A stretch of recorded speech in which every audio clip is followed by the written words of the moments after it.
So I saw Dune 2 twice. 2 times.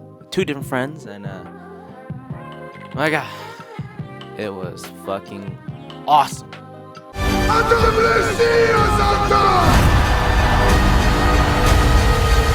Watching that movie for the first time, I mean, I was so hyped up. I mean, one was just so like walking out of that theater.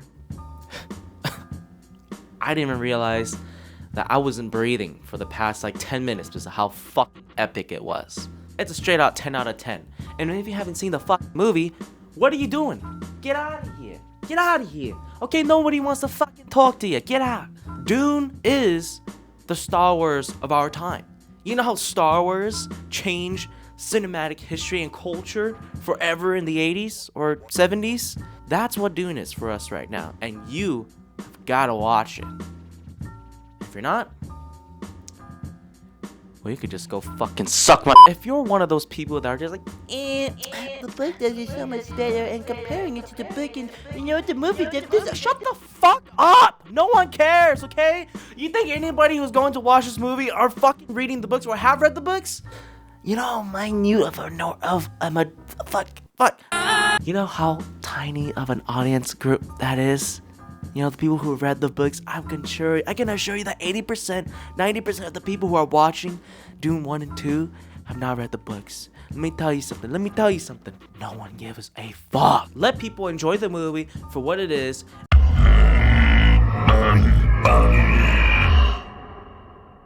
Excuse my ugly hair. God, this movie takes place like right after the first one, and it's that opening sequence that literally lets you know that Denis is spicing everything right up. I mean, the first one was just so epic, and you think to yourself, you wonder, how can Denis even make it even better? How can Denis make this movie just even more epic than the first one? Because the first one, it was just, God, the spectacle of it was just like, oh my god. And now the second one, I'm like, holy shit. God, it is amazing what he is able to accomplish here in this film. I mean, he just literally amps everything up to a 10 to tell this like fucking awesome story about, he says anti-hero. So we'll go with it. You know, there's a lot of great videos out there already on YouTube. I know I'm a little late on my review, but man, there are so many great YouTube videos out there already that are talking about the impact of this film on cinematic history and culture. And I greatly implore you to go and watch those and listen and really just understand the gravity and just the importance of this film. Because, my God, this film has one of the most epic, one of the greatest battle sequences in cinematic history. I'm telling you, it is so fucking good. But when they get to that third act and you're seeing everything unfold, you see all the plan, everything happening, and you see Paul, he's just, oh my god, Paul leading, you know, taking control and being a leader, guiding them, all the Fremen, you know, into this epic battle. It's just so, wow. So many great, so much good here. I mean, it's so much glory to look at. There's so much to look at, so much to love. This love story between Paul and Shani is just amazing. You know, Timothy and Zendaya, they have such great chemistry, and what they're doing on screen is so believable. And when things unfold the way they do, it's just more like, damn, it's just amazing to see how their love story unfolds.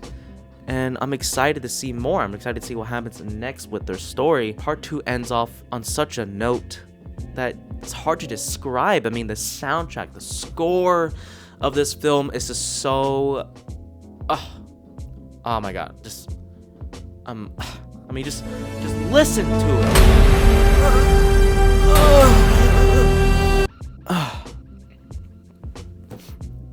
Anyways, Dune 2 is changing everything.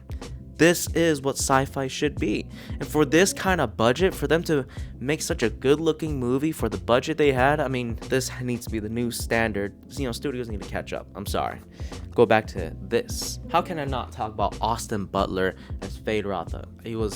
It's amazing. And the fact that they shot this, you know, the whole giant sequence, you know, that black and white sequence in the trailer with an infrared camera, and then, I mean, it was amazing. Such a glorious filmmaking here, and the action is just, And, there's also that scene that a lot of people have been talking about. Timothée Chalamet giving his epic like speech to lead them to war. Timothée Chalamet gives this epic badass speech a lot of people have been talking about that is Oscar worthy, and yes, it is absolutely Oscar worthy. I really hope he gets nominated for this role because he is brilliant. He is amazing. Javier Bardem and Josh Brolin can do no wrong. I mean, they're amazing in everything they're in. The No Country for Old Men boys can do no wrong. They can't. And we've all seen the memes, Lisa Algaib. Javier Bardem, he's just perfect. He's pitch fucking perfect. He can do no wrong. He's amazing in everything. Okay, well, besides that weird casting choice of him in Little Mermaid, I just can't really go into much detail without spoiling. You just have to go in. You just need to go in and watch this without knowing anything. If you've seen the first one and you actually thoroughly liked it, you're gonna love part 2, because part 1 was just more of a slow burn, more like a world building movie, that gave us little hints on what's to come in part 2. And part 2 just sort of delivers on every level. The action, the acting, the scale, the cinematography, everything about this movie just I think I creamed my pants both times watching this movie. Need I say more? Just go watch the movie. If you haven't seen it by now, it's already 3 weeks gone by. You have to go watch it. I mean, God, this movie deserves all the praise, all the love, all the money. Okay? If you want new or original or better stuff, this is it. Go watch it. Okay? Go watch the fucking movie. Your money speaks to Hollywood. You want better stuff? Go. Spend your money on what is good. And by giving your money to Dune Part 2, we're gonna get Part 3, and we'll start getting better movies by the studios. Go. Alright.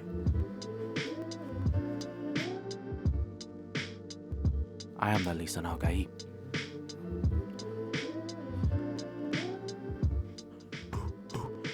May thy knife chip and shatter.